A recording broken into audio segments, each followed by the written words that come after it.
Hello सब mummy papa. मेरा आवाज आ रहा होगा आपको? राइट, मेरा आवाज आ रहा होगा शायद आपको। तो एक बार कंफर्म कर लेना, बस बच्चों से हाथ से दिखा देना मेरा आवाज क्लियर है क्या। मम्मी पापा मेरा आवाज क्लियर है क्या? है ना? Okay okay, yes. तो अगर बीच में कहीं डिस्टरबेंस हो तो फिर तब अपन देख लेंगे, सॉर्ट आउट कर लेंगे। ये मीटिंग सिर्फ 9th और 10th के बच्चों के लिए, पेरेंट्स के लिए है। बाकी लोगों के लिए ये मीटिंग कोई एज सच नहीं है। मैं एक बार पूरी तरह मीटिंग लॉक ही कर देता हूँ। मैंने वेटिंग रूम ऑन किया था। अब इसके बाद कोई ज्वाइन नहीं हो पाएगा, और गलती से आप लीव हो गए तो आप वापस से ज्वाइन नहीं हो पाएंगे। फिर बाद में आप रिकॉर्डिंग सुन सकते हैं। देखिए, कल 1 तारीख को रात में, मतलब 31 तारीख को ही बच्चों का पेपर हुआ, 31 में को उसका तो हम रिजल्ट बताएंगे, सारा भी ग्रुप पे आएगा ट्यूशन के 1-2 दिन में। 24 तारीख का भी वगैरह वगैरह। लेकिन अभी रिसेंटली JEE एडवांस्ड का रिजल्ट आया। आप में से बहुत सारे मम्मी पापा न्यूज में भी देख रहे होंगे, न्यूज चैनल में, न्यूज पेपर पे।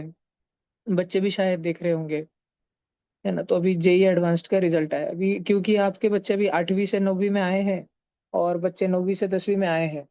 जनरली ये मीटिंग मैं साल के बीच में लेता हूँ और सिर्फ 10वीं के मम्मी पापा लोगों के लिए लेता हूँ। नहीं, 10वीं के बच्चे नहीं रहते इस मीटिंग में, सिर्फ मम्मी पापा रहते हैं जनरली। लेकिन मैंने सोचा कि शायद फायदा हो जाएगा, मैं जल्दी ले लेता हूँ। तो बहुत सारे मम्मी, बहुत सारे पापा, 10वीं के भी बच्चे, और जो बच्चे अभी हाल ही में 9th में भी आए, 9th स्टैंडर्ड में, उनको फायदा हो जाएगा। थोड़ी अवेयरनेस आ जाएगी, जागरूकता आ जाएगी कि आप जो अपने बच्चों को पढ़ाई करवा रहे हैं ये सारा इतना। और किसी तो भी लक्ष्य होगा आपका, कोई तो भी विजन होगा कि हमारे बच्चे को आगे इंजीनियर बनाना है, या डॉक्टर बनाना है, या CA बनाना है, या लॉयर बनाना है, या सेलिब्रिटी, या स्पोर्ट्स फैशन डिजाइनर कुछ बनाना है। कुछ ना कुछ तो होगा, आपका करियर टारगेट तो होगा, कुछ ना कुछ बच्चे को पढ़ाई लिखाई करके कुछ बनाना है। तो इसके लिए इसीलिए आपके लिए ये जानना बहुत जरूरी है। JEE एडवांस के जो रिजल्ट है उसके पीछे सब कुछ क्या रहता है, ये आपके लिए जानना बहुत जरूरी है। कि असल में सच्ची में कितनी मेहनत लगती है रिजल्ट लाने के लिए, और किस लेवल का रिजल्ट लाने के लिए कितना सेक्रीफाइस लगता है। कब से पढ़ाई शुरू करनी पड़ती, कितनी पढ़ाई करनी पड़ती, ना सिर्फ JEE के लिए, CA बनने के लिए कितनी करनी पड़ती है। CA से बढ़ के अगर CFA करना है उसके लिए कितनी करनी पड़ती है। अगर डॉक्टर बनना है, नीट की एग्जाम क्रैक करनी है तो कितनी करनी पड़ती है। अगर लॉयर बनना है, क्लैट की एग्जाम क्रैक करनी है, या BBA MBA करना है, फाइनेंस में कुछ करना है, तो कितनी मेहनत लगती है। इसके लिए ये जूम मीटिंग है। आई थिंक कि माई ऑडियो इज क्लियर। अगर किसी पॉइंट पे आपको कोई प्रश्न पूछना हो तो आप प्लीज उसको आपके पास एक नोटबुक में लिख के रखना, लास्ट में आप मेरे को पक्का पूछना। देखिए, हमारे इंडिया में आज कोचिंग, अगर मैं भी फिलहाल सिर्फ JEE एडवांस की बात करूं, तो 4-5 बहुत बड़े बड़े कॉरपोरेट क्लासेस है। वैसे तो हर शहर में क्लासेस होते हैं, कोचिंग क्लासेस होते हैं। और भैया के कोचिंग क्लासेस लगाना जरूरी है क्या? हाँ जी।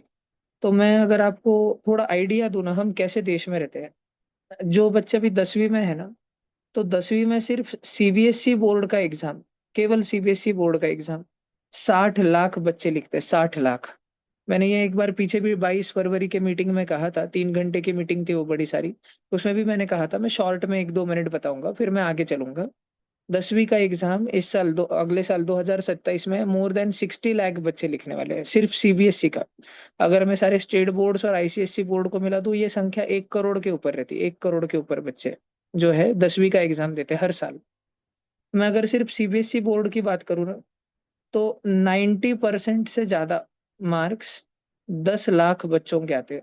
90% से ज्यादा मार्क 10 लाख बच्चों के। और अगर मैं सिर्फ 95% से ज्यादा बात करूँ, 95%, ये भी बच्चे 2.5 लाख से ज्यादा होते हैं पूरे इंडिया में। Yes, you are hearing it right, 95% से ज्यादा, 2.5 लाख से ज्यादा बच्चे। पिछले साल 2,70,000 थे।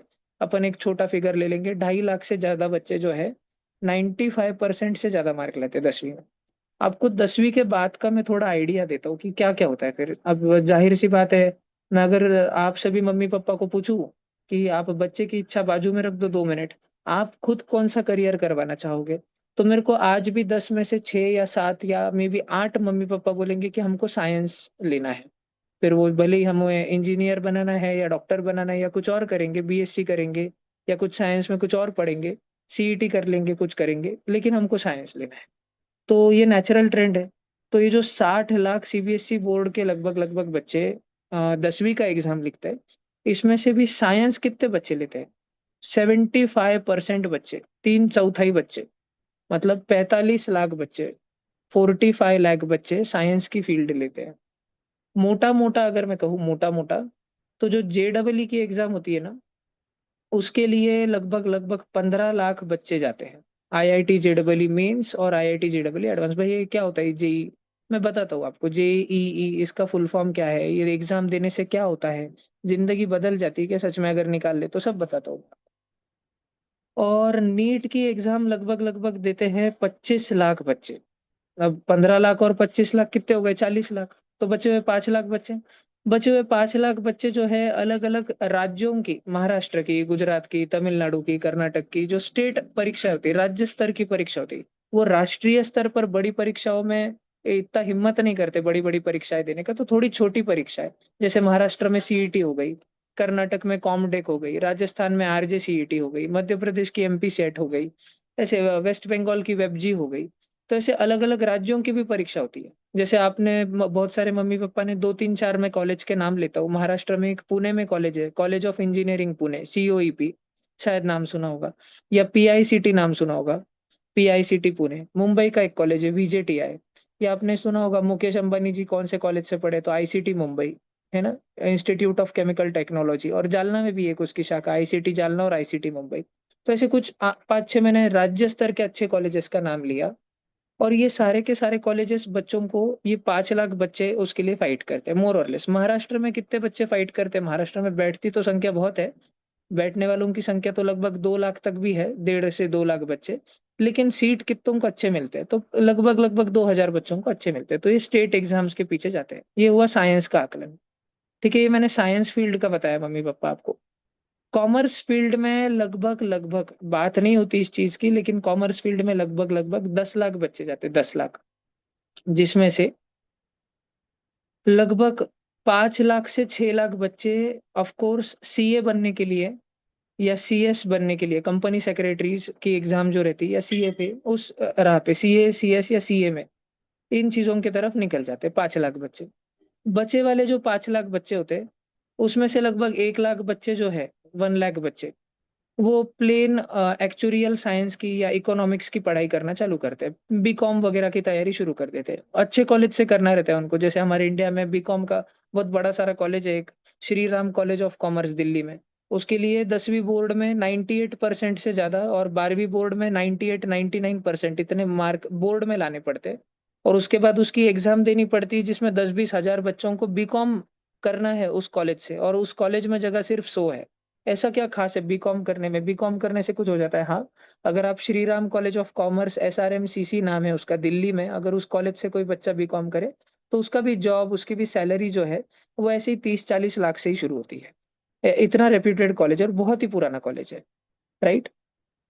अब ये तो कॉमर्स की मैं बात कर रहा हूँ। फिर भैया और क्या करते हैं बच्चे? अब कॉमर्स में 5 लाख और 1 लाख, 6 लाख बच्चे हो गए। आपने तो बोला 10 लाख बच्चे कॉमर्स लेते, तो अनदर लगभग लगभग 2 लाख बच्चे जो है, ये अलग अलग मैनेजमेंट के कोर्सेज करते हैं। BBA, bachelors in business administration, उसके बाद MBA, masters in business administration, BFM, business financial management, और बैचलर्स इन फाइनेंशियल मैनेजमेंट। बहुत सारे मैनेजमेंट के कोर्सेज होते हैं, लगभग 2 लाख बच्चे करते हैं।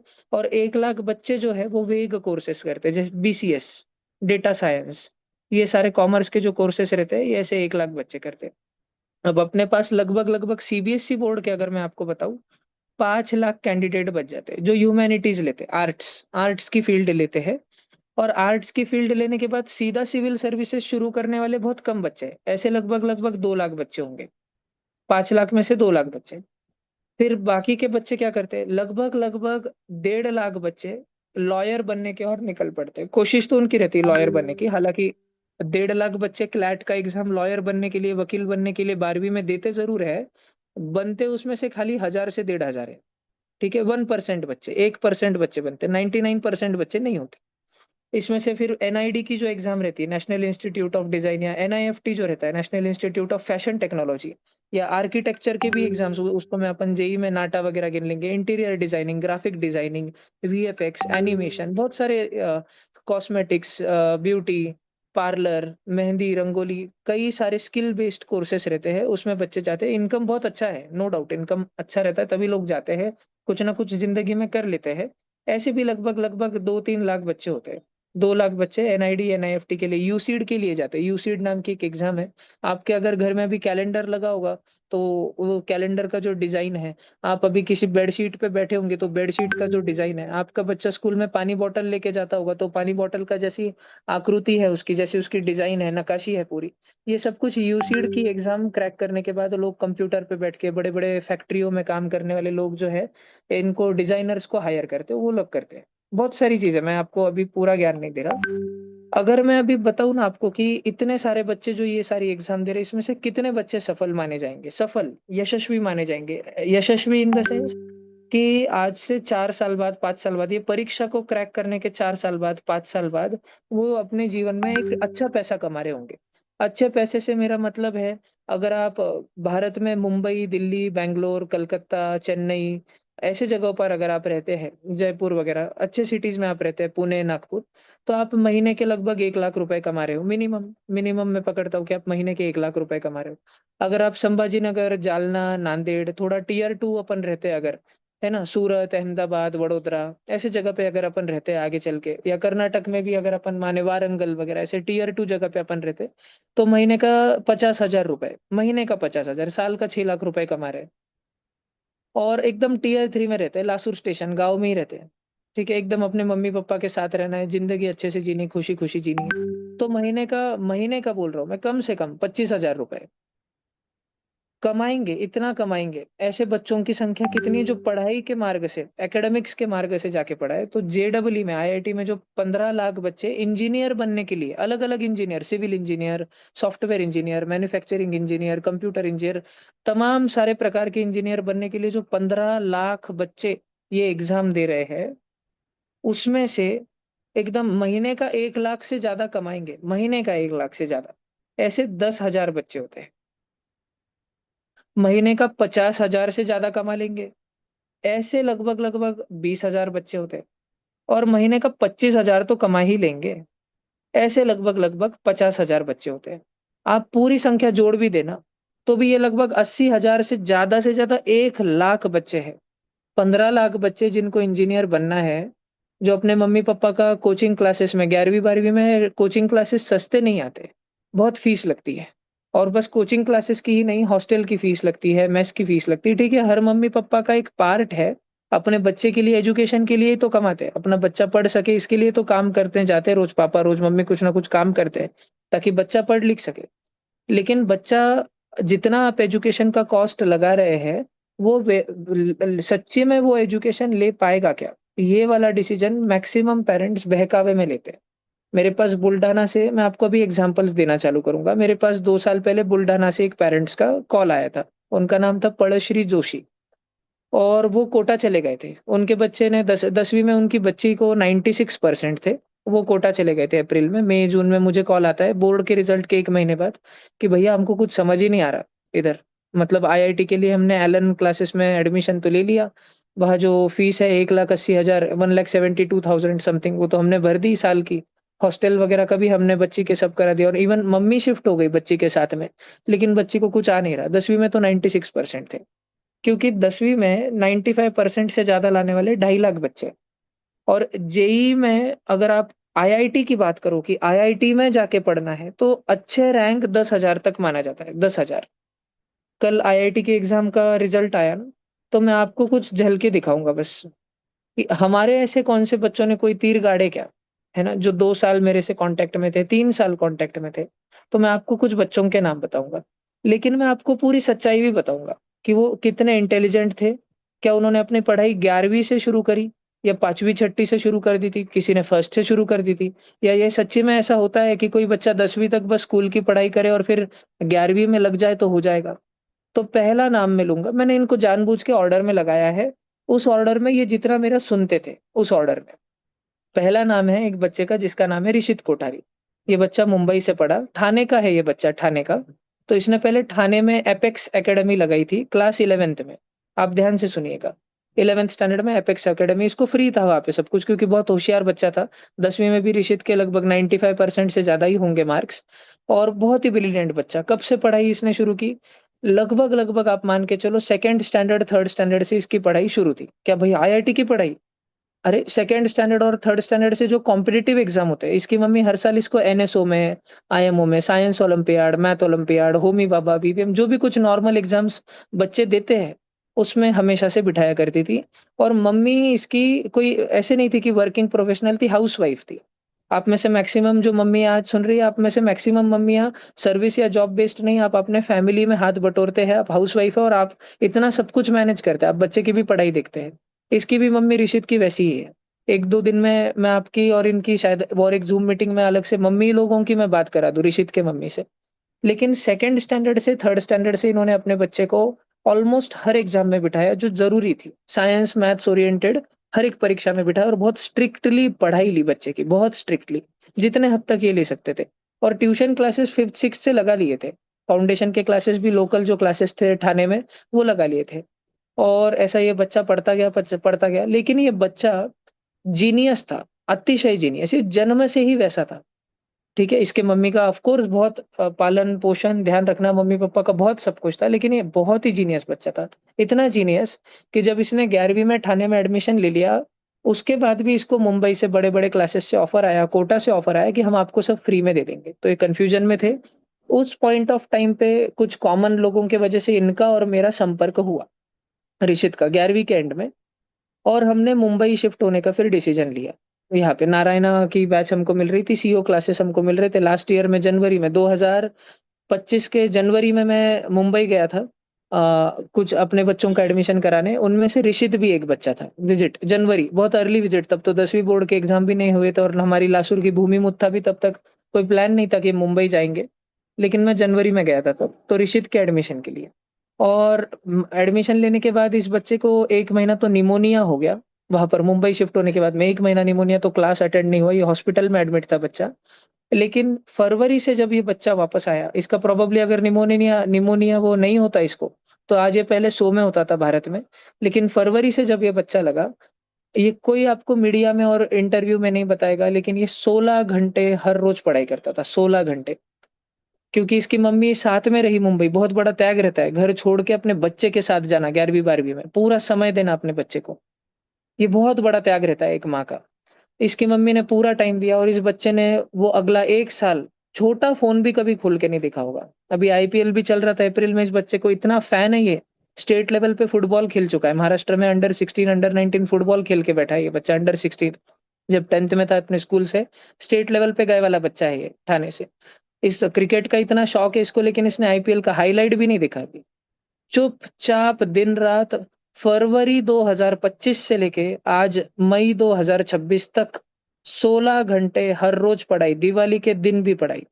घर में कोई शादी हो, कोई फंक्शन हो, किधर भी कुछ भी आना-जाना नहीं। और माँ का इतना बड़ा त्याग कि घर में शादी हो तो माँ भी नहीं जाएगी, पिताजी चले जाएँगे। ये सैक्रिफाइस, ये हार्ड वर्क बच्चे की तरफ से लगता है और ये सैक्रिफाइस मम्मी या पापा में से किसी एक तरफ से लगता है। तब जाके ऑल इंडिया रैंक 515 आता है। आप जो फैंसी इंटरव्यूज़ सुनते हैं यूट्यूब पे कि ऑल इंडिया रैंक 1 बोल रहा है कि नहीं मैं तो 6-8 घंटे ही पढ़ाई करता था, मैं तो खेलता-कूदता था। आप वास्तविकता नहीं जानते। ये इंडस्ट्री कैसे चलती है और मीडिया वाले चैनल आने से पहले बच्चों को, टॉपर्स को समझाया जाता है कि आपको मीडिया के सामने क्या बोलना है और क्या नहीं बोलना है। मैं उन बच्चों की बातें कर रहा हूँ, मैं ऐरी-गैरी बातें नहीं कर रहा हूँ। मैं उन बच्चों की बातें कर रहा हूँ जिनसे मैं 1 साल, 2 साल, 3 साल या मेबी 4 साल से कंटीन्यूअस कॉन्टैक्ट में हूँ। और एक एग्जांपल मैं लूँगा, पलाश जंबूरे। इस बच्चे से मैं फर्स्ट टाइम 9th स्टैंडर्ड में कॉन्टैक्ट में आया, हमारे संभाजी नगर का ही बच्चा है। फर्स्ट टाइम मैं 9th स्टैंडर्ड में कॉन्टैक्ट में आया जब मैं मेरे 9th स्टैंडर्ड के बच्चों को, जो मेरी बैच ने अभी 12वीं की जेईई की परीक्षा दी है, उनको मैं एनएसई जेएस के एग्ज़ाम के लिए देवगिरी कॉलेज लेके गया था संभाजी नगर में। वहाँ पर मैं इस बच्चे से फर्स्ट टाइम, इनका जंबूरे आप शायद संभाजी नगर वाले पेरेंट्स जानते भी होंगे, ऑर्थो डेंटिस्ट है ना? इनका डेंटल क्लिनिक है जंबूरे। तो ये वही बच्चा है पलाश। और इस टाइम पे मैं एनएसईजेएस होमी बाबा लेवल 1 से थोड़ा-सा जस्ट 1-10 दिन बाद में मैं इस बच्चे से मिला। बाद में होमी बाबा लेवल 2 में मैंने इस बच्चे को गाइड किया। लेवल 3 में इसका प्रोजेक्ट पूरा हैंडल किया। लेवल 4 में इस बच्चे का गोल्ड मेडल आया उस साल पलाश जंबूरे का 9th में। 10th स्टैंडर्ड में मेरे कहने पे इसके पेरेंट्स ने इसको स्कूल में से निकाल दिया था। हमने ओपन स्कूलिंग हमने इधर वसु सायगांव नाम से हमारे लासूर के पास में गाँव है वसु सायगांव, वहाँ पे जेडपी में इस बच्चे का एडमिशन करा लिया था। सीबीएसई से निकाल के हमने इसको स्टेट में शिफ्ट दिया था। पहले द जीसा में था, दरगाह के पास में, द जैन इंटरनेशनल स्कूल जो है शाहनूर मियां दरगाह के पास, वहां से 9th से निकाल के हमने इस बच्चे को शिफ्ट करा दिया था जेडपी वसु सायगांव। टीचर्स ने भी कोऑपरेट किया। बोर्ड का चेंज होने में थोड़ा टेक्निकल दिक्कतें आई, जब मैंने अंकल आंटी को बहुत मदद किया, जम्बूरे मैम जम्बूरे सर को बहुत मदद किया। हमारा फैमिली रिलेशन ही पड़ता है उनके साथ में। और ये बच्चा 10वीं का पूरा साल सुबह 8 बजे से लेके रात के 9 बजे तक, 10 बजे तक, बीच में 1-2 घंटे का ब्रेक लिया होगा, लेकिन आप मोर और लेस पकड़ो 13 या 14 घंटे की पढ़ाई हर एक दिन, एवरी सिंगल डे रही है इस बच्चे की, एवरी सिंगल डे। मैं बिल्कुल नो नॉनसेंस बात कर रहा हूँ, बिल्कुल नो नॉनसेंस, एक सिंगल दिन की छुट्टी नहीं। बीमार पड़ना भी अलाउड नहीं रहता है। अगर आपको ऑल इंडिया रैंक वो लाना है, वो तो तकदीर में तब थोड़ी पता था 10वीं में क्या आएगा। लेकिन 10वीं के साल में हर रोज 13 से 14 घंटे पढ़ाई, बिना किसी दिन एक दिन छुट्टी लिए। उसके बाद मेरे ही कहने पर इनका 11वीं में एडमिशन इस बच्चे का हमने श्री चैतन्य हैदराबाद में कराया। 6 महीना ये हैदराबाद में था। ये बहुत इनोसेंट, बहुत ही मासूम बच्चा है। इसको ना बाहर रहने की एक तो सवय नहीं है, और ये बहुत ही इनोसेंट, बहुत ही मासूम सा बच्चा है। इसको गालियां नहीं आती, इसको फालतू चीजें नहीं आती, सिर्फ पढ़ाई जानता है ये बच्चा। और ये इतना इनोसेंट बच्चा था कि हैदराबाद का स्ट्रिक्ट रूटीन, सुबह 6 बजे उठना है, रात में 11 बजे तक पढ़ना है, यही खाना खाना है, इतना इससे स्ट्रिक्ट बर्ताव सहन नहीं हो रहा था। इसलिए हमने इसको श्री चैतन्य मुंबई ब्रांच पे ट्रांसफर कराया, आधी 11वीं 6 महीने होने के बाद। वहाँ पे मुंबई में अंधेरी ईस्ट में जब हमने इसको शिफ्ट करवाया, तब मालूम पड़ा कि वहाँ पे ऑलरेडी जो 8-10 बच्चे बहुत आगे, बहुत रैंकर बच्चे, सारे टीचर सिर्फ उन पे ही फोकस करते, सिर्फ उन पे ही ध्यान दिया जाता है। कोई भी कोचिंग क्लासेस में 11वीं और 12वीं के कमर्शियल कोचिंग क्लासेस में, जहाँ पे सिर्फ एक एक बैच में, 11वीं के बैच में हजार हजार एडमिशन होते हैं, 500-500 एडमिशन होते हैं, वहां पे जो बेस्ट टीचर्स होते हैं वो गिने चुने 5-6-10 बच्चों पे ध्यान देते हैं। तो वो हमको हमारी गलती रियलाइज हुई, और 1 महीने के बाद हमने वापस से इस बच्चे को 3 बार शिफ्ट कराई मैंने इसकी कोचिंग। इसके पेरेंट्स और ये बच्चा भी परेशान हो गया था, लेकिन इन्होंने विश्वास रखा मेरी बातों पे, और वापस से हमने इसको श्री चैतन्य ठाणे में शिफ्ट कराया। ठाणे की ब्रांच खुल के 5 ही महीने हुए थे, न्यू ब्रांच एकदम। लेकिन जब भी कोई न्यू प्लेयर मार्केट में आता है ना, कोई न्यू कोचिंग मार्केट में आती है, उनको बहुत जिद और जुनून रहता है अपना रिजल्ट लाने का। सारा टीचर्स को देख के, पीयर ग्रुप देख के, सब कुछ हमने देखा। वैसे इसको वहां कंपटीशन नहीं था ठाणे में, जितना होशियार ये बच्चा था। फिर भी हमने शिफ्ट कराया, और मेरे कहने पे इसने शिफ्ट किया, और आज इसका ऑल इंडिया रैंक 73 है। मजाक की बात नहीं ऑल इंडिया रैंक 73 लाना, क्योंकि इस बच्चे ने लास्ट 3 साल से 10वीं 11वीं और 12वीं, आपको मजाक लगेगी ये बात, लेकिन इसने चावल नहीं खाए हैं, इसने पोहा नहीं खाया है, मुरमुरा नहीं खाया है। चावल से बनी हुई किसी भी चीज से ये बच्चा पिछले 3 साल से दूर है, एक दिन गलती से भी नहीं, गलती से भी नहीं, बाय मिस्टेक भी नहीं। ये लेवल पे जाना पड़ता है अगर आपको ऑल इंडिया रैंक 200 में आना है। तो मैं बहुत बातें बता सकता हूँ, मैं कुछ कुछ बातें धीरे धीरे बच्चों का एग्जाम्पल, उदाहरण लेके बता रहा हूँ। अगला बच्चा है भाग्येश जैन। भाग्येश जैन भी संभाजी नगर का ही बच्चा है, वाड़ूज में रहता है। ऑर्किड टेक्नो स्कूल जो है, पानी की टाकी है वाड़ूज में, उसके जस्ट पास में ही रहता है ये बच्चा। और हमारे लासुर के बहुत सारे बच्चे इनडायरेक्टली इसको जानेंगे पहचानेंगे, लासुर भी आएगा बच्चा कुछ दिनों में। चाटे स्कूल में यहाँ लासुर स्टेशन में पाटिल मैम है, उनके घर के ठीक सामने वाला घर भाग्येश का है। तो फर्स्ट टाइम जब पाटिल मैम और भाग्येश की मम्मी, जब भाग्येश प्रोबेबली 7th में था, 6th में था, उस टाइम पे पाटिल मैम और भाग्येश की मम्मी डिस्कस कर रहे थे। ठीक है। और पाटिल मैम से उन्होंने पूछ रहे थे वो कि यार असं है तसं आहे तसं आहे असं आहे, तो समहाउ पाटिल मॅम ने नाही, लेकिन समहाउ उनको मेरा कॉन्टॅक्ट मिला. पाटील मॅम ने बोलते बोलते कह दिया होगा की आमच्या लासूरमध्ये पण एक आहे वेडा, तो पण असंच काहीतरी अतरम सतरम करत राहतो. एकदम शुरू शुरू की बात है, जब मैं 2021 2022 की बातें कर रहा हूँ मैं ये, आज से 4 साल 5 साल पहले की, जब ये बच्चा 7th 8th में था, 9th गोइंग बच्चा था. इसकी मम्मी इतनी धड़पड़ू है, इतनी धड़पड़ू, कि न जाने कहाँ कहाँ से ढूंढ के मेरा नंबर निकाला उसके मम्मी ने, और मेरे को कांटेक्ट किया. कोविड का टाइम था, कोविड खत्म होने में था, तब मिलने आ नहीं सकते थे. पर इसके मम्मी ने पहले इतना इंसिस्ट किया, परेशान कर दिया मेरे को कि भैया मेरा बच्चा बहुत, मेरे को पढ़ाने की बहुत इच्छा है, हमको पढ़ाई से ही कुछ तो भी बनना है, और सिंगल चाइल्ड है ये भाग्येश, तो हमको इसको बनाना ही है, कुछ भी करके इसको कुछ अच्छा बनाना है, तो आप प्लीज गाइड करो. फिर मेरे को आश्चर्य हुआ, उस टाइम पे हमारा ऑनलाइन कुछ नहीं था, तो मैंने फिर भी गूगल मीट पे और व्हाट्सएप कॉल पे इस बच्चे के टेस्ट्स लिए. वही टेस्ट जो मैं लासुर में मेरे बच्चों के करवा रहा था। अगर मैं आपको सच्ची में नाम भी बताऊँ, अभी रिकॉर्डिंग भी चालू है, तो जय कर्नावट, ऋतुराज खांडेकर, समन पांडे, इन बच्चों के एम प्रकाश के पेपर की तैयारी करा रहा था मैं, एम प्रकाश पुणे के, और वो सेम पेपर मैंने भाग्येश के लिए, सब बच्चे एक ही क्लास के हैं। लेकिन भाग्येश की मम्मी का कन्विक्शन इतना ज़्यादा था कि मैं दुनिया इधर की उधर कर दूँगी, लेकिन आप बस बोलो बच्चे के लिए मैं क्या कर सकती हूँ? क्योंकि मैं खुद पढ़ी-लिखी नहीं हूँ, मेरे को साइंस, मैथ कुछ नहीं आता है, लेकिन बाकी जो भी कुछ मेरे काम का होगा, मेरे बच्चे के लिए मैं कर सकती हूँ, मैं करूँगी, आप बताओ। तो मैंने बोला अगर सबसे बड़ी चीज़ आप जो कर सकते हो, आप अपने बच्चे के साथ शिफ्ट हो जाना। 11वीं-12वीं उसको अकेला मत रखना। और वो जयपुर शिफ्ट हो गए। और 11वीं-12वीं में नहीं, जैसे ही उसका 8th खत्म हुआ तुरंत 9th में। जयपुर ही क्यों? अगेन मेरे कहने पे, क्योंकि 9th और 10th के लिए तब इंडिया में, पैन इंडिया, कोविड जस्ट खत्म होने के बाद में कोई भी कोचिंग क्लासेस एक्सेप्ट नहीं कर रहे थे। छोटे बच्चों को, 9वीं 10वीं के बच्चों को। जयपुर में नारायणा में इन्होंने क्लर्क का काम किया अपने फैमिली के एक्सपेंसेस मीट करने के लिए, क्योंकि इतना अर्निंग नहीं है फैमिली का। तो जिस कोचिंग में इनका बच्चा पढ़ रहा था, वहां पे इन्होंने पहले क्लर्क के लिए अप्लाई किया, फ्रंट ऑफिस में ये बैठते थे, इनका बच्चा दिन भर पढ़ते रहता था। और इतना हार्ड वर्क है आखिर इस बच्चे का। भाग्येश का नाम मैं बारंबार इसलिए लेता हूँ क्योंकि भाग्येश जन्म से होशियार बच्चा नहीं है। ठीक है, ये बहुत एवरेज किस्म के बच्चों में आता है जो कट्टर हार्ड वर्क करते हैं, कट्टर भयानक, जो अपने माता-पिता के लिए दुनिया इधर की उधर कर सकते हैं, और माता-पिता भी ऐसे कि जो अपने बच्चे के लिए सब कुछ त्याग सकते हैं। ऐसे मम्मी-पापा और ऐसे बच्चे की यूनिक जोड़ी है भाग्येश। इसकी वजह से मैंने उसके मम्मी के लिए एक अलग व्हाट्सएप स्टेटस भी कल लगाया, उनको टैग किया। वो सुबह तो उनका 6 बजे कल कॉल आया मेरे को, रो रहे थे वो कॉल पे, जब 1 जून को, इसलिए कल भी छुट्टी थी और ट्यूशन को आज भी छुट्टी थी। इतने फ़ोन आ रहे हैं मुझे कि 1 जून को रो रहे थे। उसकी मम्मी सुबह 6 बजे कॉल आया मेरे को कि थैंक यू भैया।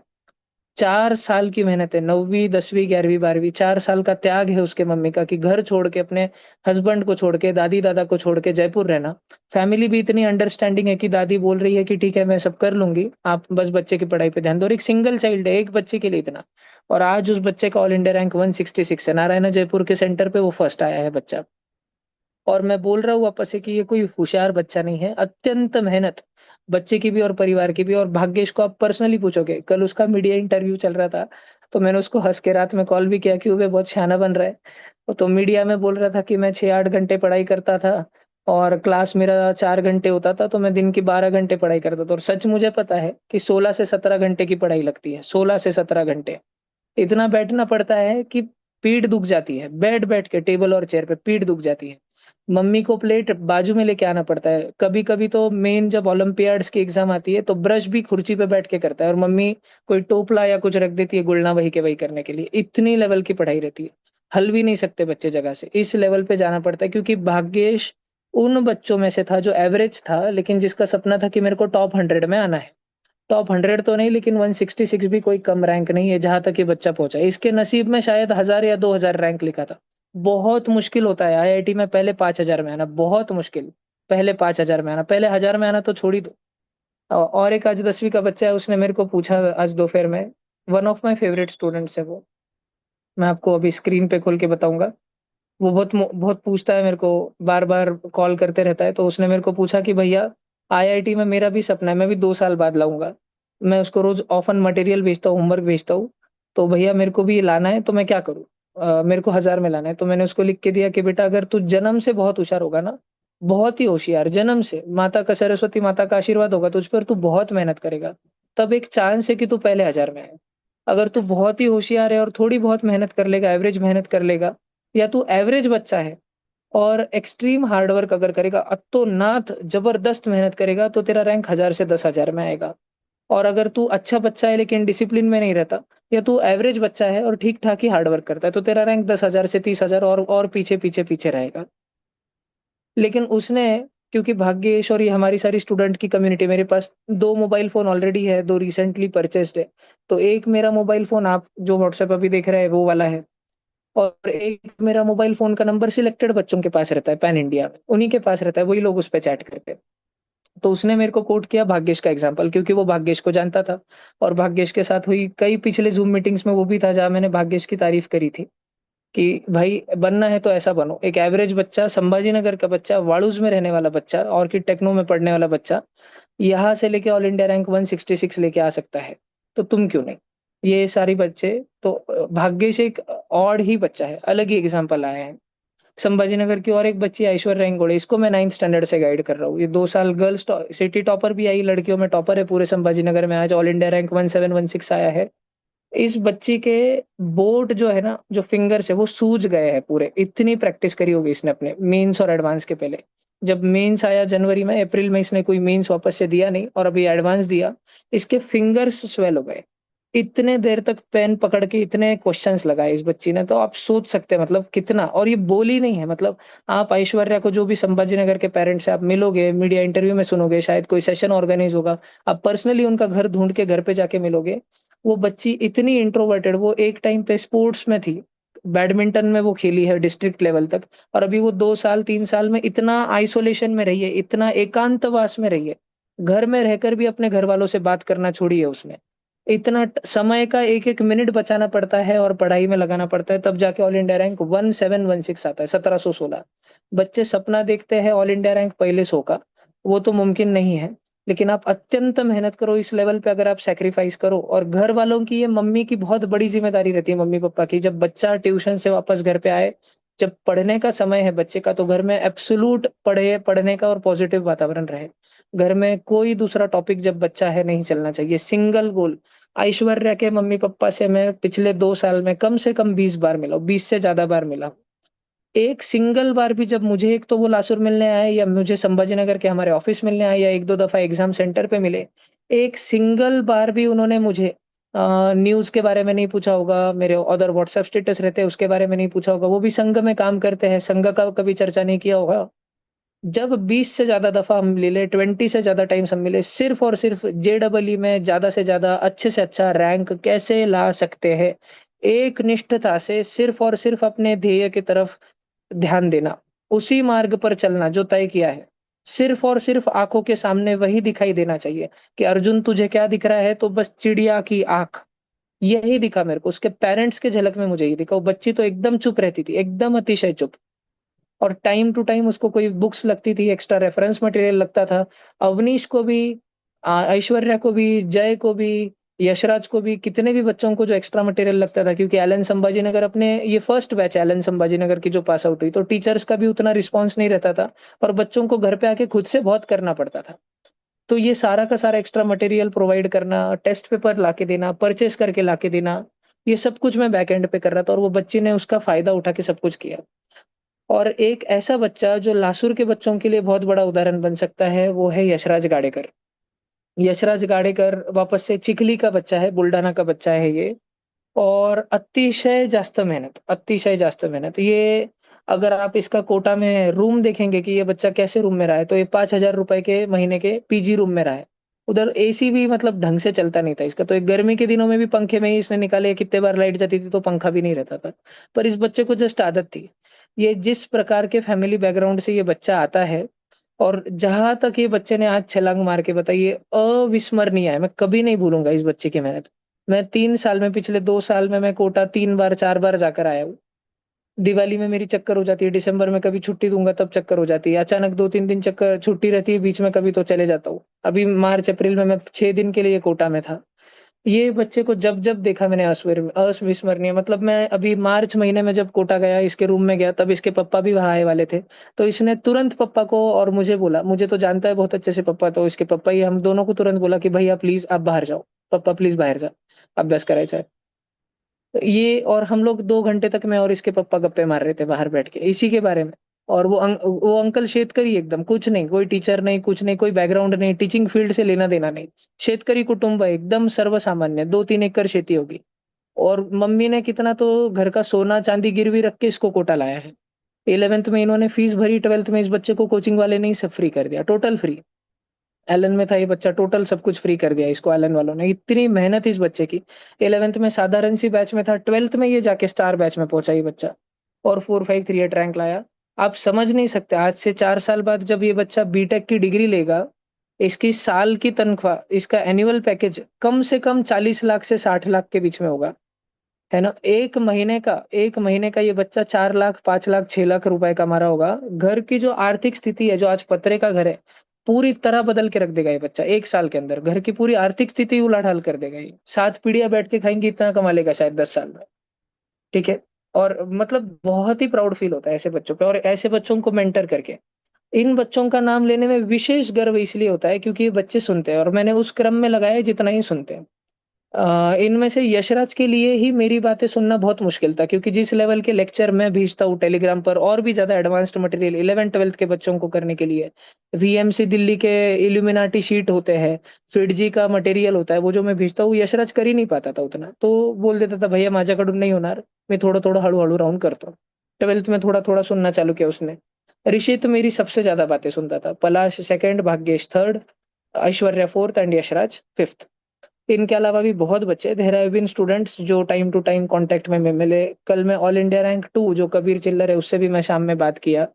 वो अभी आईसीएचओ के लिए प्रिपेयर कर रहा है, क्योंकि ह उसके टीचर केमिस्ट्री के और मेरे टीचर हम दोनों के एक ही है, सोनल राजौरा सर।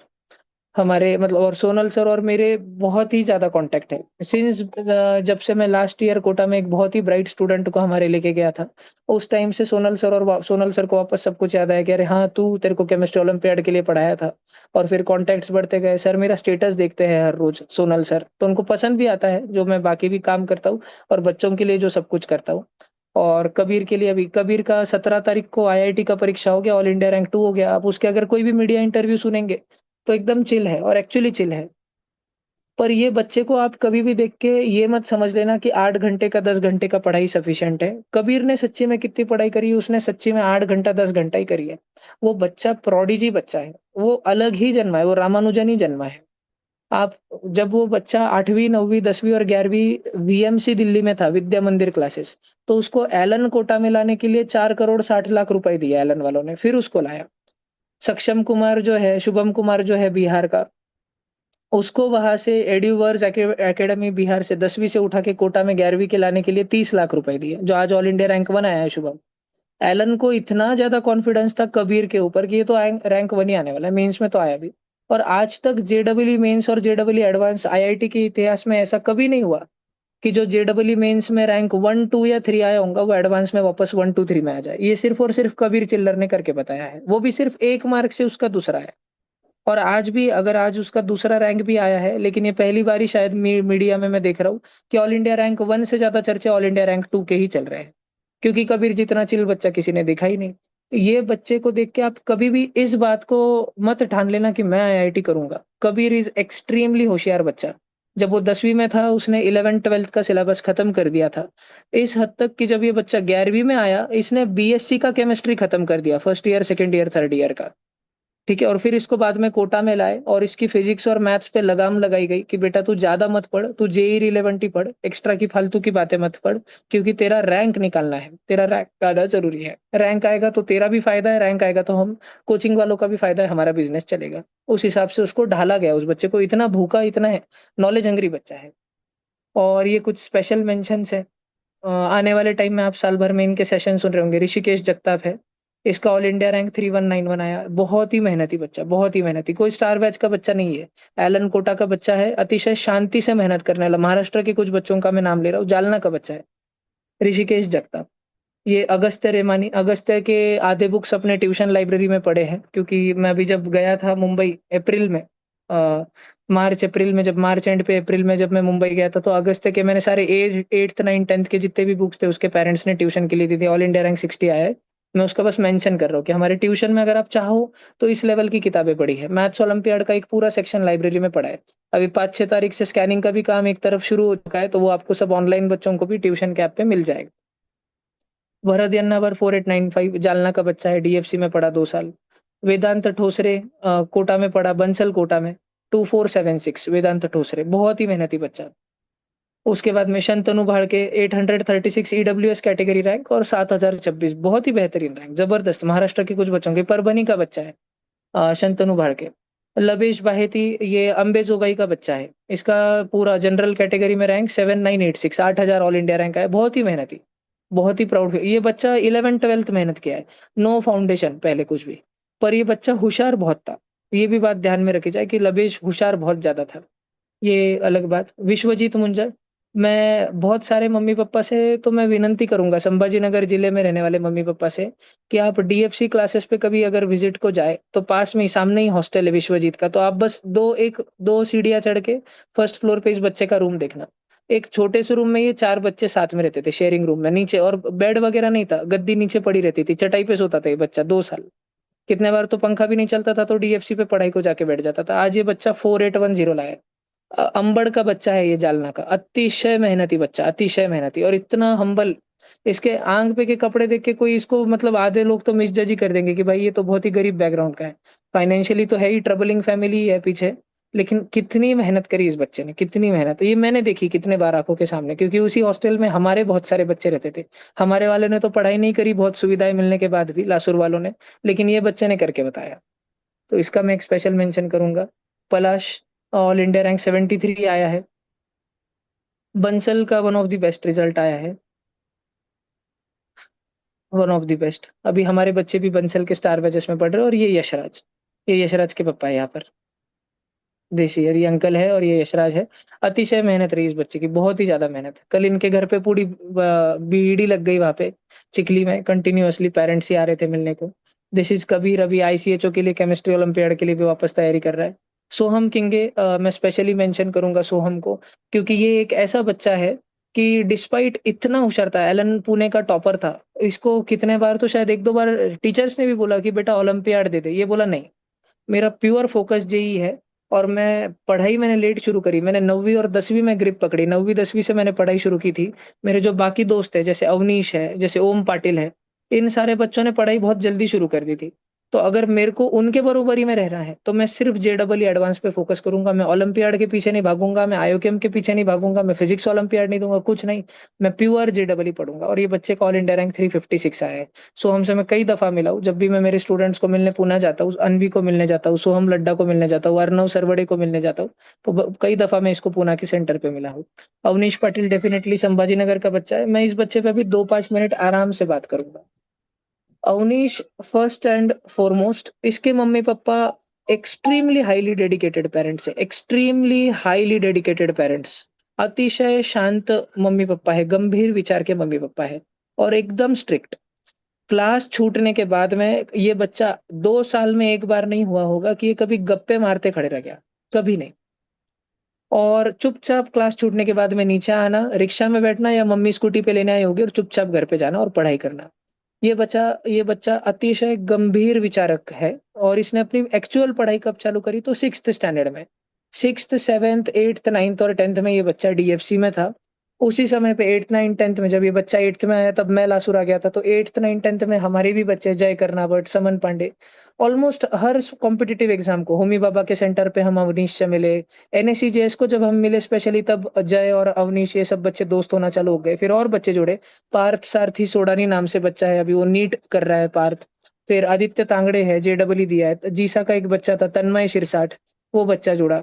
ऐसे 5-6 बच्चों का हमारा ग्रुप हो गया था। लेकिन अवनीश के बारे में हमेशा एक बात मेरे को अलग दिख के आई, कि गंभीर बच्चा है। 8th 9th 10th में डीएफसी में था। 10वीं में तक डीएफसी में जितना पढ़ा रहते, खुद के कोचिंग में जितना पढ़ा रहते, उससे मच बियॉन्ड ये बच्चा गया हमेशा। But he never ever focused on Olympiads, कभी भी नहीं। आईओकेएम की परीक्षा इसने, मैथ्स ओलंपियाड की परीक्षा मजे के लिए दी। कभी एक आध बार दे देते हैं, 2 बार दे देते हैं, थोड़ा बहुत दे देंगे जितनी पढ़ाई हो रही उतने में, इसलिए दी। बाकी ही कभी भी सीरियसली ओलंपियाड पे फोकस नहीं किया। केवल एक लक्ष्य, अर्जुन को चिड़िया की आंख और चिड़िया के पंख नहीं दिखते, जो अर्जुन होते हैं उनको एक ही चीज दिखती, चिड़िया की आंख ही दिखती है सिर्फ और सिर्फ। तो प्योरली आईआईटी जेई एडवांस्ड।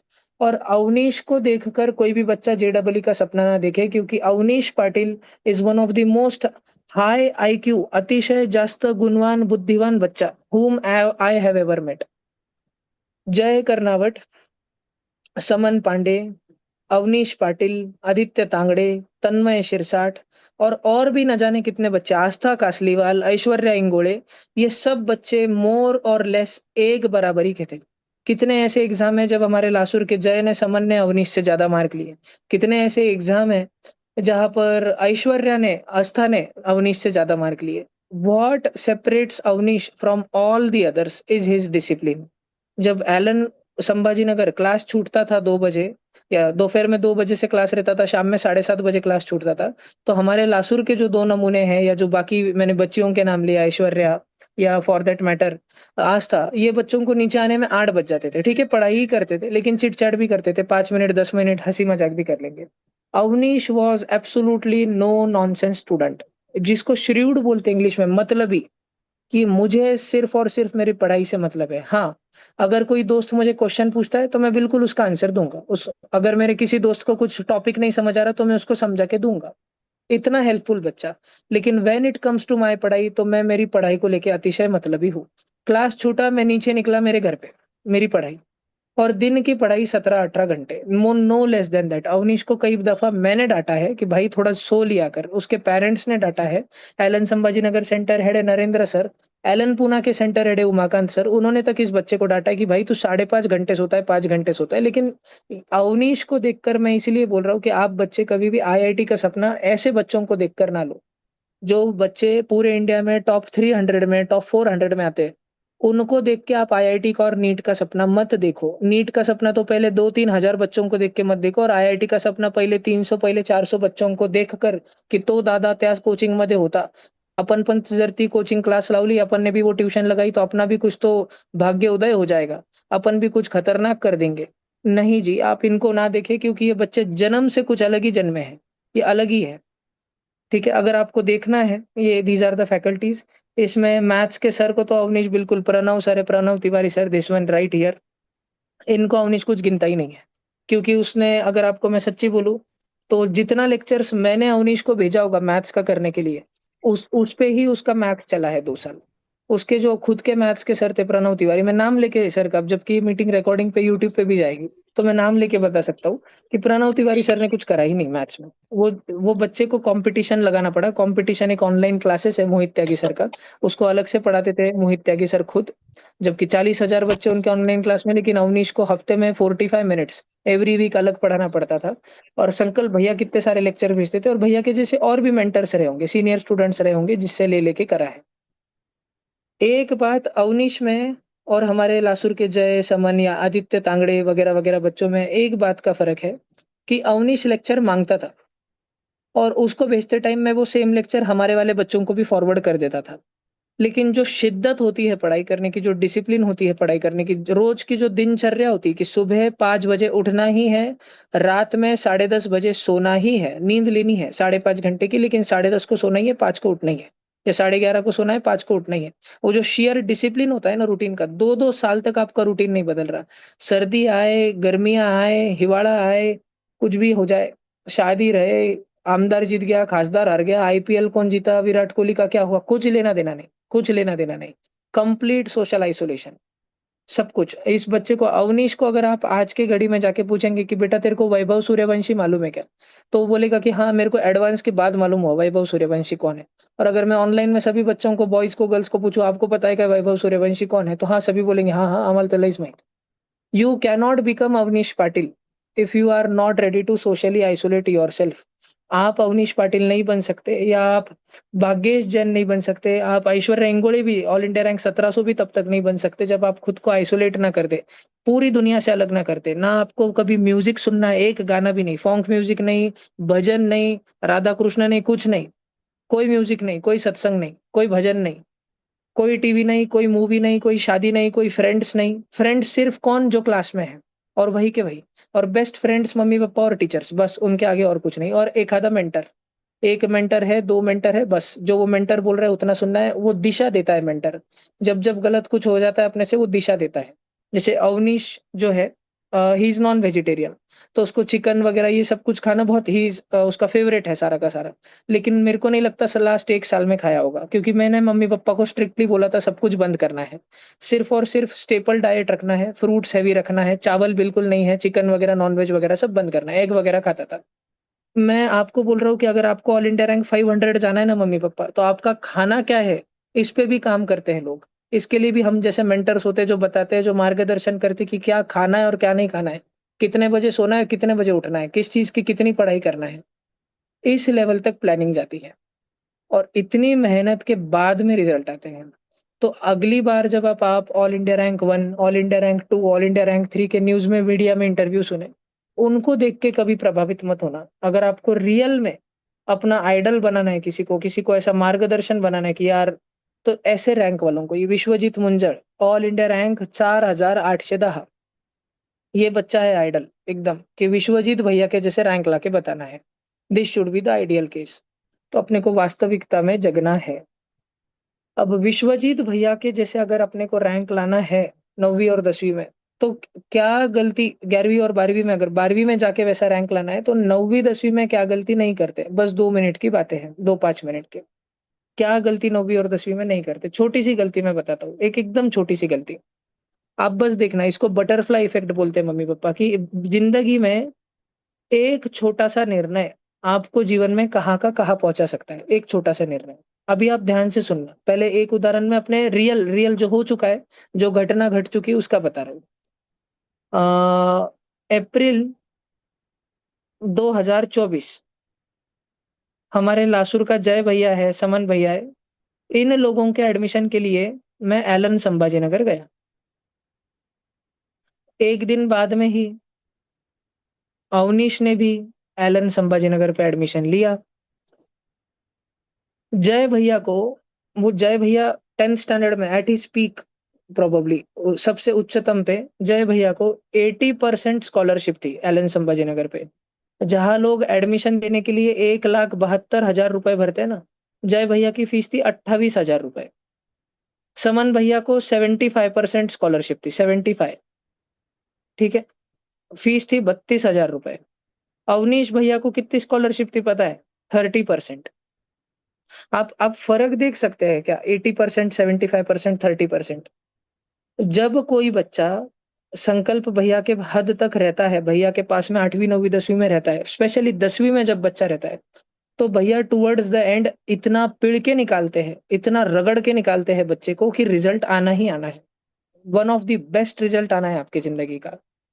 और उसके बाद भैया ये बात सुनिश्चित करते हैं कि जब आप 11वीं में, जब आप 12वीं में किसी कोचिंग संस्थान में एडमिशन लेने को जा रहे हो, तो आप बहुत अच्छे जगह भैया आपको लेके जाएंगे, एकदम बेस्ट टीचर्स के हाथों में खुद जाके।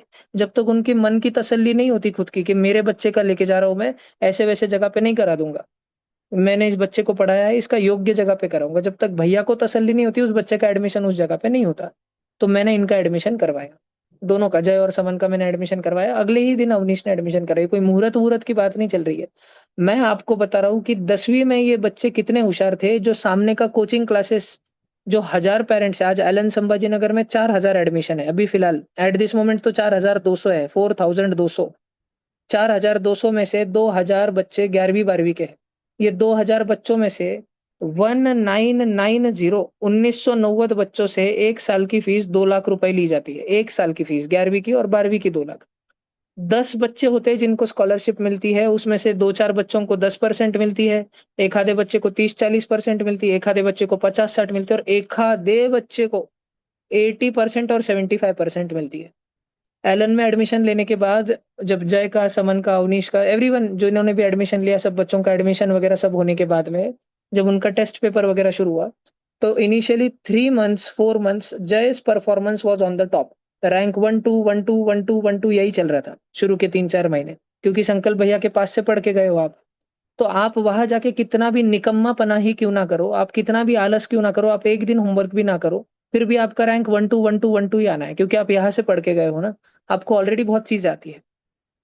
लेकिन अगर आप निकम्मापना करोगे तो धीरे धीरे धीरे धीरे धीरे धीरे वो बच्चा गैप ब्रिज करने लग जाएगा, वो बच्चा आपके नजदीक आने लग जाएगा, वो बच्चा आपको ओवरटेक कर ही देगा, जो दिन रात निष्ठा से मेहनत कर रहा है, जिसके काम में डिसिप्लिन है, जिसके सुबह उठने के टाइम में डिसिप्लिन है, जिसका रात का सोने का टाइम फिक्स है, क्या खाना नहीं खाना ये भी फिक्स है।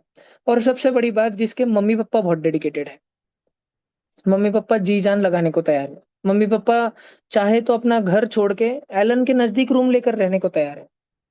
ठीक है, चिक्कलठाना में रहता है अवनीश, वहां से सिडको में शिफ्ट हुए वो, और सिडको से अभी वापस जरूरत पड़ती तो क्रांति चौक तक आ जाते थे रहने के लिए संभाजी नगर में। ये लेवल के मम्मी पापा भी चाहिए, तब एक बच्चे का रैंक आता है। हमारे वाले लासुर के मम्मी पापा बच्चों को हॉस्टल पे डाल देते। बच्चा हॉस्टल में क्या कर रहा है, थोड़ी बहुत आइडिया मम्मी पापा लोगों को भी लगती है, लेकिन नजरअंदाज कर देते हैं। और बहुत लेटर उनको जिंदगी में रियलाइज होता है कि यार, बच्चों को रियलाइज होता है कि काश मैंने पढ़ लिया होता।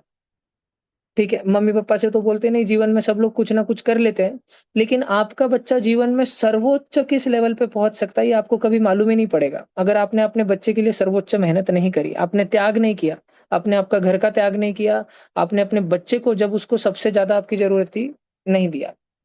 और आज ये गलती 9वीं 10वीं में रहते टाइम पता है बच्चे क्या करते हैं? कल 1 जून को ट्यूशन को छुट्टी थी, आज 2 जून को ट्यूशन को छुट्टी थी। 7 जून को बच्चों का पेपर आ रहा है और इस पेपर पे से जितने भी 9वीं के और जितने भी 10वीं के करीब-करीब 80 बच्चे हैं, 80-85 बच्चे हैं, इनको हम 3-4 बैच में तोड़ देने वाले हैं। अलग-अलग, अलग-अलग, एक अचीवर, एक फलाना, एक ढिकाना। फिर जो बहुत अच्छी जो टॉपर्स रहेंगे, उनको हम सीधा उनका क्योंकि कैलिबर है उतना, उनमें उतनी झेलने की क्षमता है, सीधा हम आईआईटी पढ़ाना शुरू करेंगे एडवांस लेवल पे मैथ्स। जिनका थोड़ा कम झेलने का शक्ति है, उनको सीईटी लेवल का सीधा 11वीं-12वीं का मैथ्स पढ़ाना शुरू कर देंगे। जिनका थोड़ा और कम झेलने की उतनी तैयारी नहीं है, उनको 9th-10th पढ़ाएँगे। और जिनका बिल्कुल बेसिक लेवल कच्चा है, उनको 7th-8th में डाल के 9th-10th एकदम स्कूल लेवल का पढ़ाएँगे। ऐसे 4 बैच हमने तोड़े और छोटे बच्चों को मिला दें तो ऐसे 5-6 बैच बनने वाले हैं, गणित के लिए। ये पेपर कब होने वाला है? 7 जून को। और आपको पता है गलती किसको बोलते हैं? वही जो इन दोनों ने करी। आप में से 95% बच्चे जो अभी ऑनलाइन मीटिंग सुन रहे हैं, 95% बच्चे 1 जून को पूरा दिन टाइम पास में घाला होगा। मुश्किल से 1 घंटा पढ़ाई करी होगी, आधा घंटा पढ़ाई करी होगी। आज 2 जून का दिन 90% टाइम पास में गाला होगा, मुश्किल से 1 घंटा 2 घंटा पढ़ाई करी होगी। और 7 जून आ जाएगी, 8-9 जून को रिज़ल्ट आ जाएगा। उसके बाद जब बैच बनेंगे ना 4 और फिर 2 साल बाद है ना 2 साल बाद, पता है मैं क्या कहूँगा? या तुम लोग क्या कहोगे? या तुम्हारे मम्मी-पापा क्या कहेंगे पता है बच्चों? कि यार तुम तो सभी संकल्प भैया के पास में थे। फिर उसका रैंक पहले 500 में आया आईआईटी में, नीट में या सीए में। सीए में टॉप 100 में आ गया, क्लैट में ऑल इंडिया रैंक लॉयर में पहले 100 में आ गया। है ना? तेरा सिलेक्शन भी नहीं हो रहा। तेरा रैंक 20,000, तेरा रैंक 30,000, कोई ढंग का अपने को कॉलेज भी नहीं मिल रहा। अपन ने मतलब मम्मी-पापा तो ये बात बच्चे को तो नहीं कहते, लेकिन मम्मी-पापा को मन में लगेगा, अपन कहाँ कम रह गए। अपन कम रह गए जब अपना बच्चा 9वीं और 10वीं में संकल्प भैया के पास था ना, उसके साथ स्ट्रिक्ट रहने में। अपन एक तो बच्चे से वाय-फड़ बड़बड़ करते थे, ठीक है? कि भई घर पे मेहमान आ रहे हैं, चलो किधर तो भी बाहर घूमने जाएँगे, चलो कपड़े की शॉपिंग लेने जाएँगे। अरे भाई जब बच्चा 9वीं 10वीं में मेरे पास है ना, उसको जोड़ी एक एक जोड़ी कपड़ा मत खरीदो। खरीदनी तो 2 जोड़ी क बुक्स खरीद लो बच्चे को या ज़्यादा देर पढ़ाई को बिठा दो। पर इतना स्ट्रिक्ट रहिए मम्मी-पापा आप, अगर आपका बच्चा मेरे ट्यूशन में अगर आपका बच्चा पहले 3 में नहीं रहता ना, क्योंकि हर बच्चा रह सकता है।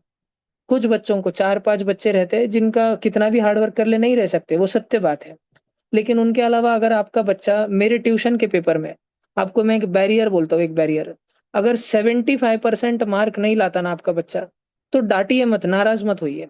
लेकिन आप आपका हल्दी-कुकू मंडल, आपका बीसी पार्टी का मंडल, आपका किटी पार्टी का मंडल, आपका जो होता है वो, मम्मी लोग और पापा लोग आपका भी कुछ रहता होगा फ्रेंड्स ग्रुप और वो सब त्याग करिए चीज़ों का, कम करिए उन चीज़ों को और बच्चे पे ध्यान दीजिए।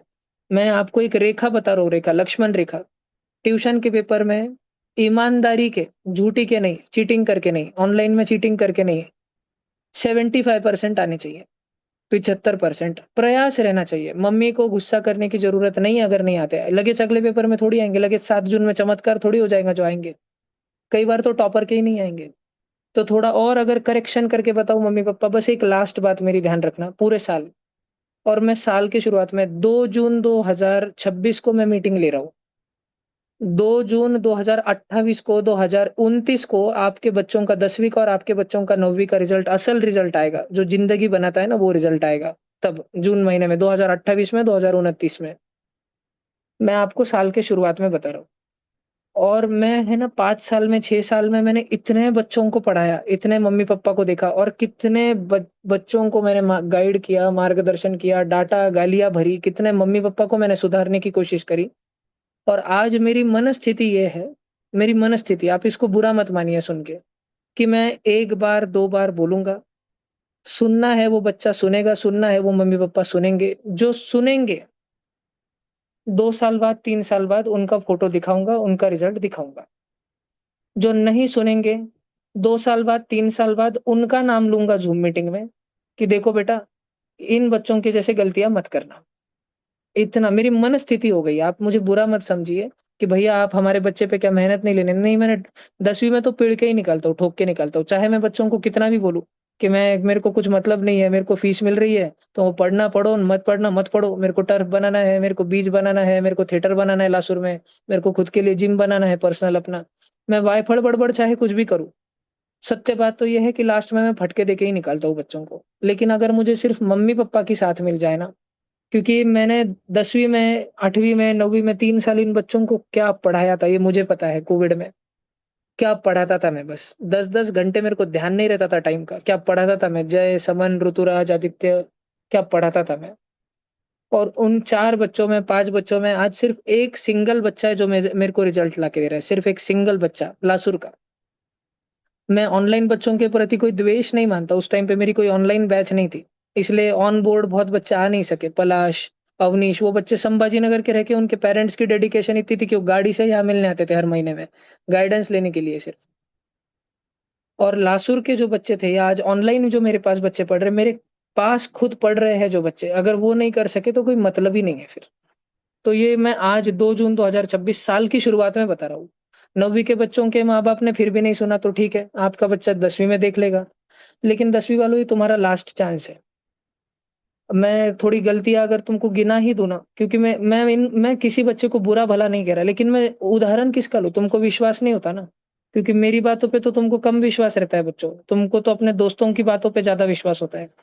तो तुम कभी मिल गए इनको तो अवश्य पूछ लेना, मैं एक बार फ़ोटो खोल लेता हूँ।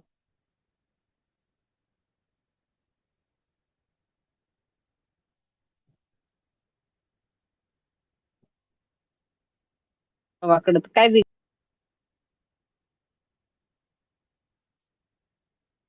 ये जो फ़ोटो आप देख रहे हैं ना, ये इस साल 10वीं में क्वालिफ़ाइड बच्चों का है। जाने के पहले मैंने इनको 1 साल समझाया था कि अपडेट देना। नमन भाऊ क्या कर रहे हैं ज़िंदगी में उनको पता, मुझे नहीं पता, कोई अपडेट नहीं आता। गुड्डू भाऊ क्या करते हैं उनको पता, पृथ्वीराज क्या करता है उसको पता, आयुष क्या करता है उसको पता, अथर्व क्या करता है उसको पता। साइराज गाय के हैं, हर रोज़ अपडेट आता है मेरे को। अभी मैं आपकी ज़ूम मीटिंग ले रहा हूँ, व्हाट्सएप पे मेरे को मैसेज आके पड़ा है कि भैया आज मैं दिन में इतने बजे उठा था, मैंने ये खाना खाया, दिन भर में ये पढ़ाई करी, मेरे को ये चैप्टर हार्ड जा रहा है। रोज़ मैसेज आता है। 1 दिन का डिले नहीं। ऋषिकेश सागर हर रोज़ मैसेज आता है। रिद्धेश जाधव मुझे तो पता भी नहीं क्या कर रहा है। विरांश भाऊ पता नहीं। संजय भूतड़ा हमारे पास रहने को आया लेकिन निकम्मा है, अपडेट कुछ करता नहीं। और 10वीं के बाद तो आप रिज़ल्ट देख ही लेंगे। आज आज वो बहुत अच्छी स्थिति में है। आज वो नारायणा मुंबई में, अगर आपको रैंक बताऊँ मैं, तो वहाँ 400 बच्चों में पहले टॉप 10 में रहता है संजय। ये 2-4 महीने की अच्छी-अच्छी फीलिंग रहती है, 6 महीना, बाद में वाटी लगनी है। जो भैया का सुन नहीं सकता वो खत्म है। संगमेश है, अभी संभाजीनगर में 3S में पढ़ रहा है, ऑलमोस्ट डेली अपडेट देता है, ऑलमोस्ट 1 आध दिन ही छूटता है गलती से हफ्ते में। विराग पांडे कोई अपडेट नहीं देता। लेकिन ये बच्चा है ही इतना जीनियस, बनाया ही इतना है, क्योंकि मेरे पास थे नहीं बच्चे। जब शुरू में मेरे पास में बॉयज़ आए, जब 6th स्टैंडर्ड में मैंने ट्यूशन शुरू करी, मेरे पास 4 बॉयज़ थे और 2 गर्ल्स थे। 3 गर्ल्स थे, 4 बॉयज़ थे। विराग पांडे, स्वराज वाकड़े, प्रतीक पठारे, गुड्डू, और चौथा बच्चा था नमन। नमन से भी पहले विरांश, 4 बच्चे थे। और 3 गर्ल्स जो थी, एक थी ध्रुवी कोचर, एक थी सुरभि दूत और एक थी माही दगड़ा। ये 3 बच्चियाँ मेरे पास थी और 4 बच्चे मेरे पास में थे। उसमें से विराग को इतना स एक्सेप्शनल अमाउंट ऑफ टाइम मेरा मिला है उस टाइम पे, कि 7th स्टैंडर्ड में आते-आते उस बच्चे का 10वीं खत्म हो गया था। और अगले 3 साल उसका 10वीं के फाउंडेशन पे 11वीं और 12वीं की लेयर्स चढ़ती रही, तो टिक जाएगा। स्वराज कोई अपडेट नहीं आता। ईशान मांजरे हर रोज़ अपडेट आता है। ईशान का ना बड़ा वाला स्मार्टफ़ोन नारायणा मुंबई वालों ने छीन लिया कि कोई लेक्चर, वीडियो लेक्चर नहीं करना, तो उसके पास एक छोटा फ़ोन है। वो छोटे फ़ोन से रोज़ रात में 11 बजे कॉल करता है, रोज़ फिक्स है। 11 सवा 11 बजे के बीच में मेरे को कॉल आएगा ईशान का। कशिश ठोड़े कोई मैसेज नहीं। हिरल नहाटा का मैसेज आता है मेरे को, अभी 5 दिन पहले से ही आना शुरू हुआ है, पता नहीं क्या मुहूर्त देखा उन्होंने। श्रद्धा अभी एकेडमी में है, उसका कोई मैसेज नहीं आता, वो एनडीए के लिए प्रिपेयर कर रही है, तो ऑफ कोर्स उसको जिस मुकाम पर पहुँचना था वो पहुँच चुकी है। आँचल का कोई मैसेज नहीं आता, सुरभि का हर रोज़ मैसेज आता है, पलक का मैसेज डाटा है मैंने अभी, तो आज आया है। अभी आया नहीं था पिछले 1 महीने भर में। ध्रुवी न का भी कॉमर्स लिया है उसने, सीए करना है, तो मैसेज आना ही अभी शुरू नहीं हुआ है, 7 तारीख से उसके क्लास शुरू होने वाले हैं, लेकिन अपडेट करने आती है। परसों भी मिलने आई, 10 दिन पहले भी कॉल आया था, 1 महीने पहले भी मिलने आई थी। खुशी का कोई अपडेट नहीं, देवयानी का रोज़ अपडेट आता है। मैंने ऑन रिकॉर्ड पे बताया आपको। 2 साल बाद ना ये मीटिंग की रिकॉर्डिंग ध्यान से आपको भेजूँगा मैं वापस, जब आपके बच्चों का 12वीं में रिज़ल्ट आएगा, 10वीं वालों का। ये इन सॉरी आपके बच्चों का नहीं, इन बच्चों का जब 12वीं में रिज़ल्ट आएगा। तो मैंने अगर संजय का नाम लिया है कि रिज़ल्ट खराब जाने वाला है, तो आप आज ही समझ लेना। आज वो बच्चा वहाँ पहले 400 में टॉप 10 में चल रहा है, टॉप 10 में नारायणा मुंबई। हलवा नहीं है पहले 10 में रहना, पर इवेंचुअली बच्चा गन जाने वाला है काम से, ठीक है? जो अपडेट नहीं कर सकता और जो मेरी बातें नहीं सुन सकता, भैया संजय ने आपकी क्या बात नहीं सुनी? 10वीं के बच्चों को क्या गलती नहीं करनी है, सबसे बड़ी बात क्या नहीं सुनी? 7 मार्च को 10वीं बोर्ड की एग्ज़ाम खत्म हुई। 10वीं के हर एक बच्चे को संकल्प भैया की तरफ से स्ट्रिक्टली बोला गया था कि मामा गाँव नहीं जाना और खुद के गाँव भी नहीं जाना और किधर घूमने नहीं जाना, चुपचाप लासुर में रहना। या अगर ऑनलाइन बच्चे हो तो सुबह 7 बजे ज़ूम मीटिंग आएँगी तो फिर 4 बजे तक ज़ूम मीटिंग में रहना। और संकल्प भैया जो काम देंगे, हर बच्चे को अलग काम देंगे, बच्चे के लेवल के हिसाब से चुपचाप वो करना। संजय 7 मार्च को बोर्ड हुआ, 8 मार्च को कल्टी, डायरेक्ट 13 अप्रैल को मुंबई आया एडमिशन लेने। 1 महीने बीच में माँगा भी नहीं, ज़ूम मीटिंग गलती से जॉइन भी नहीं की। और मैं फिर भी इतना निकम्मा और निर्लज्ज और बेशर्म किस्म का टीचर हूँ कि मैं उसको 1 महीना रोज़ भेज ही रहा था कि बेटा प्लीज़ ये पढ़ ले, बेटा प्लीज़ ये पढ़ ले, बेटा आज के इतने लेक्चर कर ले, बेटा आज का इतना क्वेश्चन सॉल्व कर ले। उसने तो कुछ किया नहीं, तो नालायक तो मैं ही हुआ। इसलिए मम्मी-पापा मेरी ये मनस्थिति बन चुकी है, अभी ये उल्टी नहीं जा सकती कि सुनना है तो सुनो, तुमसा फ़ायदा, नहीं सुनना मत सुनो, मेरे को तो फीस मिल रही है, मेरा तो विकास हो ही रहा है। आपको फ़ायदा उठाना है, अगर आपको जो आप मेरे पास पैसे दे रहे हो ना, पूरा फ़ायदा उठाना है, पूरा।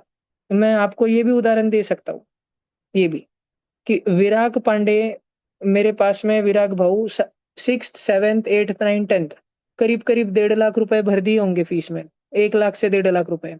इस बच्चे को 3 लाख रुपए पिछले ही महीने बैंक खाते में आए, कोचिंग वालों ने, नारायणा वालों ने दिए हैं कि आप दूसरे किसी कोचिंग संस्थान में नहीं जाना।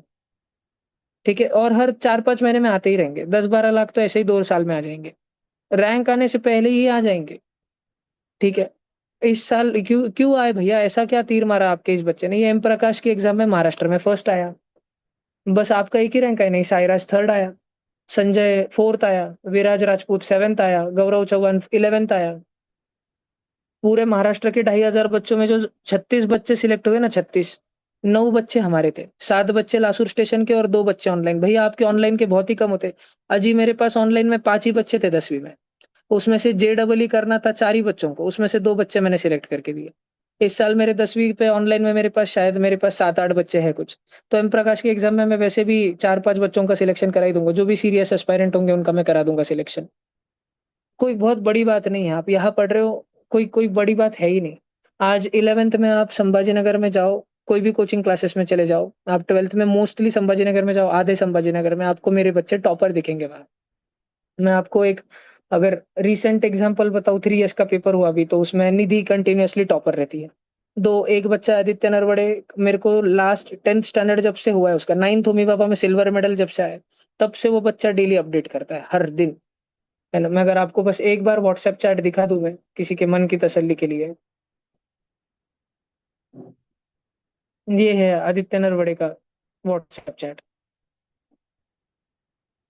रोज़ का रिज़ल्ट अपडेट कर देगा, जो भी रैंक आता है उसका, 4th रैंक आता है, पहले 5, पहले 10 में कुछ रहता है वहाँ पे, जो भी कुछ रहेगा, रोज़ का रोज़ अपडेट आएगा, उसमें कोई दो राय नहीं है। रिसेंटली एक बच्ची है मुक्ता, उसने सब कुछ अपडेट करना शुरू किया है। मैं आपको दिखाने को तो ये भी दिखा सकता हूँ अभी, जो बच्चा ऑल इंडिया रैंक 73 आया है, उसके मम्मी का है मैसेज। और मैं फिर भी देखो, मैं नालायक इतना और निकम्मा इतना हूँ मैं, कि उसकी मम्मी थैंक यू का मैसेज भेज रही है, कि आपने जो भी किया, मैंने विश भेजे। और फिर मैं वापस बोल रहा हूँ कि आंटी प्लीज़ मेरे को सारे बुक्स दे दो, मेरे को मेरे बच्चों के लिए काम आ जाएँगे। है ना? मैं निकम्मा इतना हूँ तुम्हारे लिए, कि तुम लोगों के लिए जो भी हाथ-पैर में मार सकता हूँ, सब जगह मारता हूँ मैं, कुछ भी नहीं छोड़ता। कबीर को भी मैसेज करके रखा है कि तेरा आईसीएचओ होने के बाद तेरे केमिस्ट्री के जो डीपीपीज़ वगैरह होंगे, वो भले ही हमको लासुर में 6 साल बाद काम आएँगे, लेकिन तू सब कुरियर कर देना, तो वो करने वाला है। सितंबर, अक्टूबर में कबीर का आधा मटेरियल ऑल इंडिया रैंक 2 का आके पड़ेगा यहाँ पे। तो ये सब, अब तुमको फ़ायदा उठाना तो उठाओ भाई, ईज़ी भाषा। और अगर कोई बच्चा मेरे पास 10वीं में न्यू आया है, 9th में न्यू आया है, उसको लगता है मेरी औकात के बाहर है, भैया बहुत हार्ड सिखाते हैं। तो आज तारीख 2 जून है 2026, मेरे पास 31 मई 2024 को एक बच्चा आया था, जिसने 9th में होमी भाभा भी क्रैक नहीं किया था। उस बच्चे का नाम था हर्षित मेश्राम।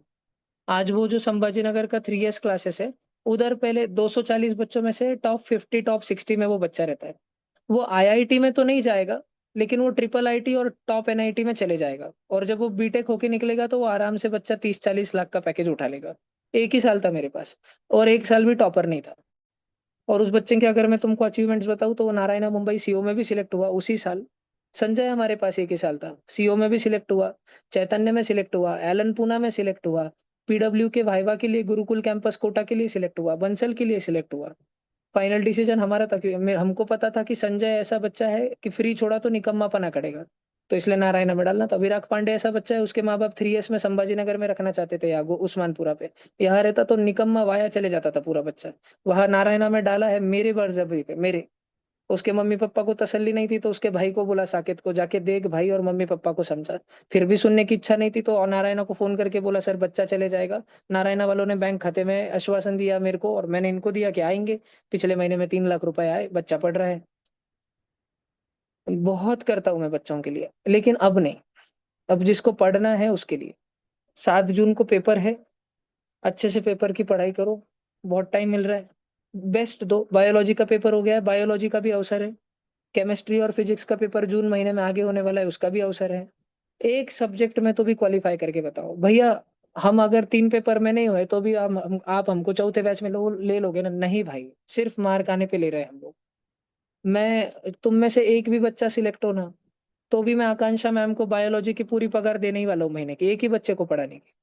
तुम में से एक ही बच्चा फिजिक्स में सिलेक्ट होना, तो भी मैं पंकज भैया को देने ही वाला हूँ। तुम में से एक ही बच्चा सिलेक्ट होना, तो भी मैं बंसल के अजीत अग्रवाल सर को महीने के 40,000 मेरे ठरे वाले हैं, देने ही वाला हूँ। एक भी बच्चा नहीं भी हो तो भी, नहीं हो तो फिर तो कोई पेमेंट दूंगा नहीं, वो तो अच्छी बात है। ठीक है। पर तुम पर है।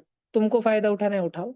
और मम्मी पापा, अगर आपको आपके फीस का सार्थक करके लेना है ना, आप जो मेरे पास पैसे भर रहे हो सच में, और आपके बच्चे की जिंदगी बदल जाएगी। स्कूल में 10% मार्क कम आए तो चलता, पर भैया के ट्यूशन के पेपर में नहीं। कोशिश तो ये रहनी चाहिए कि भैया का ट्यूशन का पेपर में 75% मार्क आने चाहिए। लेकिन अगर मैं सच्ची में बोलूं, तो अगर संकल्प भैया 400 मार्क का पेपर लेते और टॉपर ही 300 मार्क पे, फर्स्ट रैंक ही 300 मार्क पे, क्योंकि भैया का पेपर कठिन है, तो जितने टॉपर के मार्क आते हैं ना, टॉपर के मार्क, उसके 75% मार्क तो आने चाहिए। 300 के 75% मार्क कितने होते हैं? 0000 कट, और 75 3 75 त्रिक 225।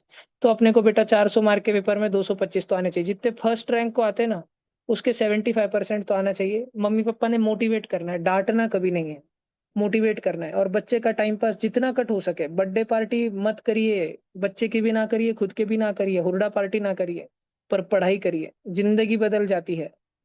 एक निर्णय आपका, एक छोटा सा निर्णय स्ट्रिक्ट रहने का, आपके बच्चे की जिंदगी बदल सकता है। आप कोटा और मुंबई और जयपुर और पुणे शिफ्ट नहीं हो सकते शायद 11वीं 12वीं अपने बच्चे के लिए, लेकिन आप 10वीं में, जब तक 9वीं 10वीं अपने बच्चे के साथ है, पूरा स्ट्रिक्ट हो जाइए पढ़ाई को लेकर। बच्चे के साथ स्ट्रिक्ट मत रहिए, बच्चे के पढ़ाई के साथ स्ट्रिक्ट रहिए। बच्चे से रूठ के ना बैठिए, बच्चे से उदास होकर, नाराज होकर बात ना करिए। लेकिन बच्चा जिधर टाइम पास करते दिखे, उसका वो टाइम पास करने का जरिया काट के रख दे। वो टाइम पास करने का सोर्स काट के रख दे। वो हर डिस्ट्रैक्शन हटा दे, अगर वो घर में भी होगा, खुद में भी होगा, आप में तो हटा दे। आपके बच्चे की और इवेंचुअली आपकी फैमिली की तकदीर और जिंदगी बदल जाएगी। ये मीटिंग इसी के लिए थी, मैंने पहले बताया।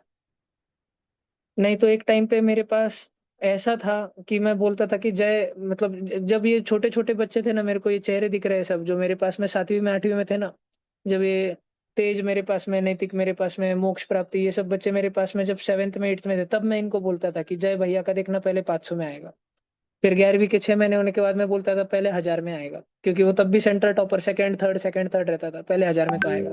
12वीं में आने के बाद मैं बोलता था 5,000 से 10,000 में आएगा।